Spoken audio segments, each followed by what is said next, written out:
Hello everyone. आज हम पढ़ने जा रहे हैं पार्ट 3, कार्य एवं ऊर्जा का। आज हम पढ़ने जा रहे हैं ऊर्जा के बारे में, और हम पढ़ेंगे गतिज ऊर्जा के बारे में। जैसे कि हम इससे पहले वाले लेक्चर में कार्य के बारे में समझ चुके हैं, और हमने जाना था कि किसी भी कार्य को करने के लिए हमें ऊर्जा की जरूरत पड़ती है। तो आज हम उसी ऊर्जा को यहाँ पे पढ़ने जा रहे हैं, ऊर्जा यानी कि एनर्जी। सबसे पहले आपको ये क्वेश्चन का जवाब देना है कि हमें ऊर्जा कहाँ से प्राप्त होती है। हमें यानी कि लिविंग बींग्स को।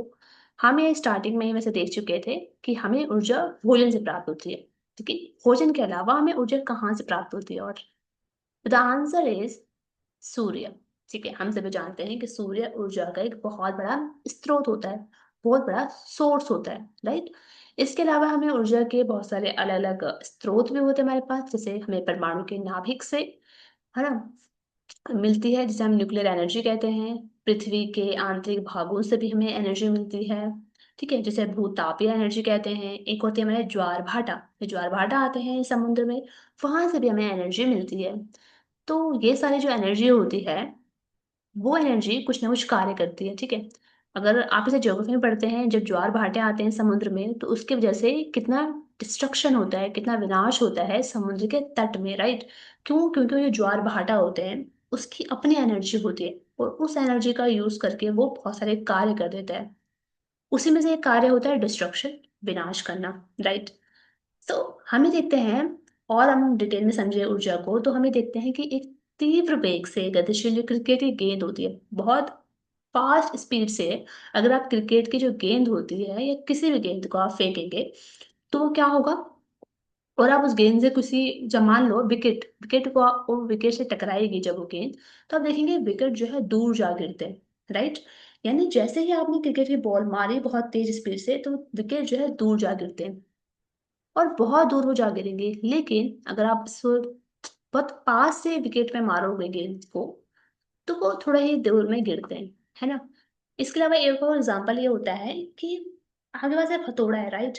उस हथौड़े को आप क्या करते हैं, ऊंचाई तक ले जाते हैं, बहुत ऊंचाई तक, इस तरह से। पर बहुत स्पीड से जो है आप उसको क्या करते हैं, कील के ऊपर मारते हैं। ठीक है, तो अब इमेजिन कर सकते हैं सिचुएशन की, कि वहां पर क्या होगा। वो कील जो है ठुक जाएगी ऐसे, जहां पे उसको हम ठोकना चाहते हैं, राइट। ये सारे एग्जाम्पल जो हम देख रहे हैं ऊर्जा के देख रहे हैं। ऊर्जा कैसे? जो ये गेंद होती है, गेंद जो होती है, जब इसको हम तेज गति से फेंक रहे हैं, तो उस समय गेंद के अंदर एक एनर्जी हो रही है, और उस एनर्जी के द्वारा यहाँ पे क्या है, कार्य किया जा रहा है। क्या कार्य कर रहा है इसने? विकेट को दूर गिरा दिया। इसी तरह से यहाँ पर इस हथौड़े को जो हमने ऊपर तक उठाया, इस तरह से, तो इसके अंदर कुछ एनर्जी आई, और उस एनर्जी ने क्या करा, कील पर क्या करा, प्रहार करा। कील पर उसने कुछ ना कुछ कार्य करा है। तो किसी भी वस्तु में अगर कार्य करने की क्षमता है, तो उसको हम ऊर्जा कहते हैं। तो यहाँ पे ऊर्जा की हमारे पास डेफिनेशन क्या आई? ऊर्जा किसे कहते हैं, एनर्जी किसे कहते हैं? तो एनर्जी का मतलब होता है कार्य करने की क्षमता। अगर कोई भी आपके पास वस्तु है, कोई भी इंसान है, कोई भी जानवर है, अगर वो, उसके अंदर कुछ काम करने की क्षमता है, he is able to do work, तो इसका मतलब ये हुआ कि उसके अंदर कुछ ना कुछ एनर्जी है ना। ये हम सामान्य लैंग्वेज में समझ सकते हैं कि अगर हम कुछ काम कर पा रहे हैं, और हम काम इसलिए कर पा रहे हैं क्योंकि हमारे अंदर उस समय ऊर्जा है। तो ऊर्जा का मतलब क्या हुआ? कार्य करने की क्षमता। लेकिन हमें ये समझना होगा, जब कोई भी वस्तु कार्य करती है, तो उस समय उसने क्या करा है, अपनी ऊर्जा का इस्तेमाल करा है। और जब आपने उस ऊर्जा का इस्तेमाल कर लिया है, तो आपकी ऊर्जा की वहां पर हानि हो जाएगी। और जिस वस्तु पर आपने कार्य करा है, उस वस्तु में ऊर्जा की वृद्धि हो जाती है। यस। लेकिन हमें भी समझने वाले हैं कि ऐसे कैसे होता है। किसी वस्तु में यदि ऊर्जा है, तो वह कार्य कैसे कर पाती है। तो इसका सिंपल सा कॉन्सेप्ट ये होता है कि यदि किसी वस्तु में ऊर्जा होगी, तो वह दूसरी वस्तु पर बल लगा पाएगी। जैसे अगर मेरे अंदर, मैंने भोजन खाया बहुत सारा, ठीक है, मेरे अंदर खाना खाने से एनर्जी आ गई। एनर्जी आकर के मैं क्या करूंगी, किसी वस्तु पर बल लगा सकती हूँ। एक भारी सा मेरे पास बॉक्स है रखा हुआ, तो उस भारी से बॉक्स को मुझे हटाना है। तो मैंने बहुत सारा खाना खाया, अपने अंदर एनर्जी लेके आई, और उसमें मैंने बल लगाया। बल लगाने पर क्या हुआ कि मेरे अंदर जो एनर्जी थी, मेरे अंदर जो ऊर्जा थी, वो ऊर्जा मुझसे उस जो वस्तु थी उस पर स्थानांतरित होती है, और फिर जो है उस पर वस्तु पर हम बल लगा पाते हैं। जो दूसरी वस्तु होगी वो भी कुछ कार्य कर पाएगी और वो फिर गति में आ जाती है। तो यानी ऊर्जा यहाँ पे क्या होती है, ट्रांसफर हो जाती है। तो इस वजह से हम यहाँ पे कार्य कर पाते हैं ऊर्जा के द्वारा।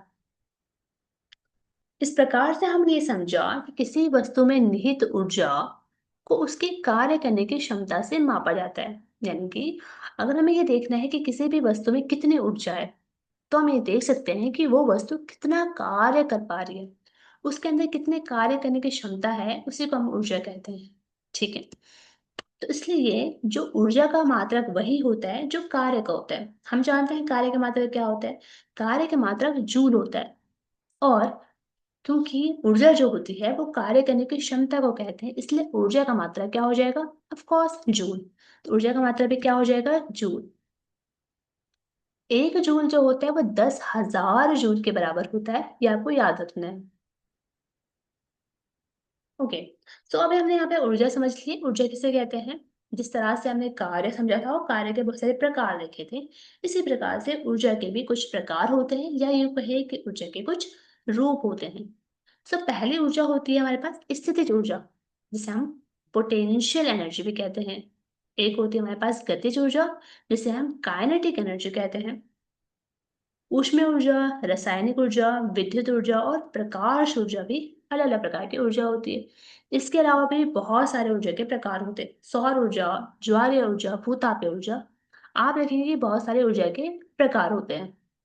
लेकिन इस चैप्टर में हम यहाँ पर सिर्फ दो प्रकार के ऊर्जा के टाइप देखने वाले हैं, दैट इज स्थितिज ऊर्जा और गतिज ऊर्जा के बारे में। चलिए शुरू करते हैं। तो अभी के लिए इस लेक्चर में हम समझने वाले हैं गतिज ऊर्जा को। गतिज ऊर्जा यानी कि काइनेटिक एनर्जी। तो इसको समझने के लिए हम यहाँ पे एक एक्सपेरिमेंट जो है, एक एक्टिविटी जो है वो कर सकते हैं। ये एक्टिविटी है 10.7।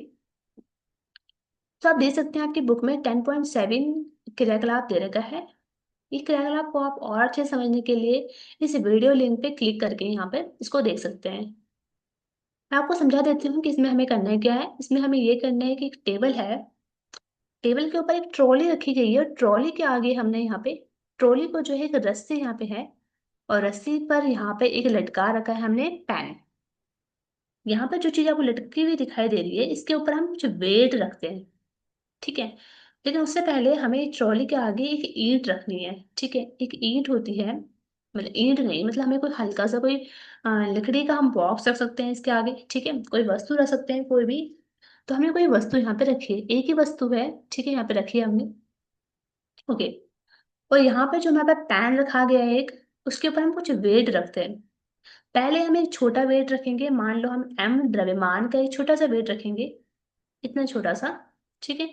और फिर हम क्या रखेंगे, थोड़ा बड़ा द्रव्यमान रखेंगे, 2m इसको कह सकते हैं हम, जो इससे थोड़ा बड़ा वेट का होगा, इस तरह से। ठीक है। अब हमें क्या करना है, ये हमारे पास सेटअप हो जाएगा। इसके बाद हम क्या करेंगे, यहाँ पर कुछ वेट रखेंगे, छोटा वाला वेट। मान लो हमने यहाँ पे छोटा वेट रखा। इस पर एक छोटा वेट रखने पर आप इमेजिन कर सकते हो, क्योंकि ये एक ट्रॉली से कनेक्ट हो रखा है, जैसे ही हमने यहाँ पे वेट रखेंगे तो इस ट्रॉली पे क्या लगेगा, एक धक्का लगेगा, यानी एक फोर्स लगेगा। किसके ऊपर, ट्रॉली के ऊपर। जैसे ही इस ट्रॉली के ऊपर फोर्स लगेगा, बल लगेगा, तो ये गति करेगा। इसके अंदर मूवमेंट आएगा, मोशन होगा इसके अंदर, इस पे। तो इसके आगे जो यहाँ पे एक वस्तु रखी गई है, उस वस्तु को ये टक्कर मारेगा। क्या मारेगा, यहाँ पे टक्कर मारेगा। और जैसे से टक्कर मारी, तो ये यहाँ से खिसक करके, यहाँ से खिसक करके यहाँ पहुंच जाएगा, है ना। यहाँ पहुंच जाएगा। ठीक है। तो ये हमारा पहला ऑब्जर्वेशन हो गया। अब हम क्या करेंगे, इसकी जो स्थिति होगी उसको नोट कर लेंगे। फिर हम क्या करेंगे, दूसरा वाला जो द्रव्यमान होगा, बड़ा वाला द्रव्यमान, उसको यहाँ पे रखेंगे।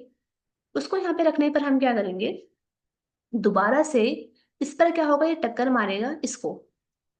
और आप देखेंगे, आप इसको दूसरे द्रव्यमान को जब यहाँ पे रख रहे होंगे, तो आप इस ईंट को दोबारा वहीं पे जाके रख देंगे जहाँ पे ये पहले थी।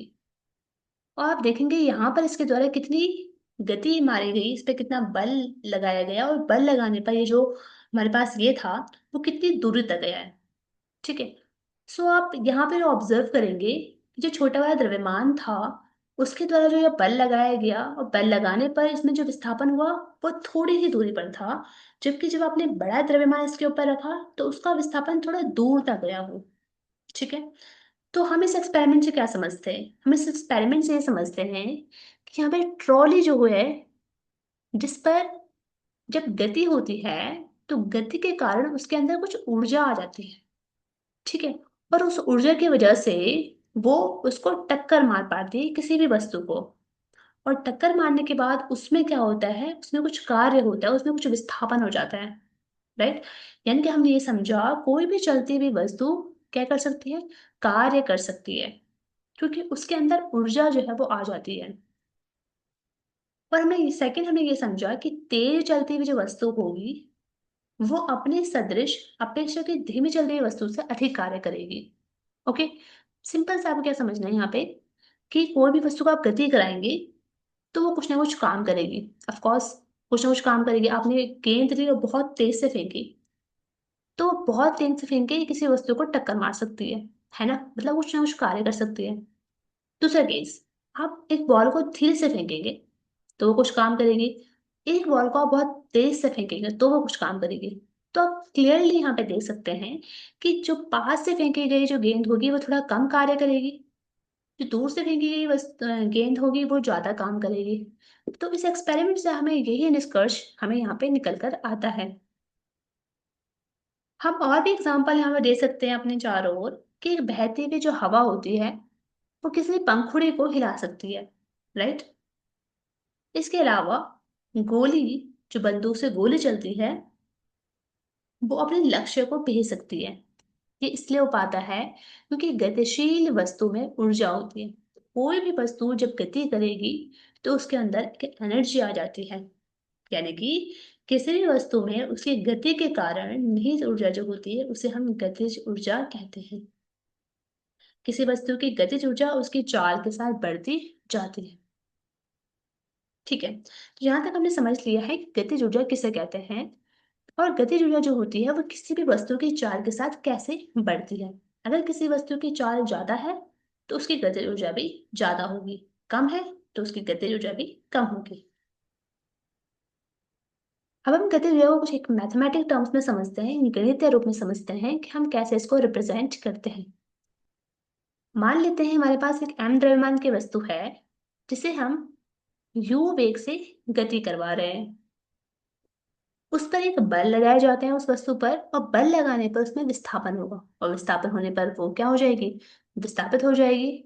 इसका मतलब हुआ कि उस वस्तु पर कार्य किया गया और कार्य बराबर हो जाएगा Fs। ठीक है, यहाँ हम पढ़ चुके। कार्य करने के कारण उसके वेग में कुछ ना कुछ परिवर्तन होगा, तो उसका वेग में परिवर्तन जो होगा वो v हो जाएगा। पहले वो u था और u से उसमें v जो है परिवर्तन हो जाएगा।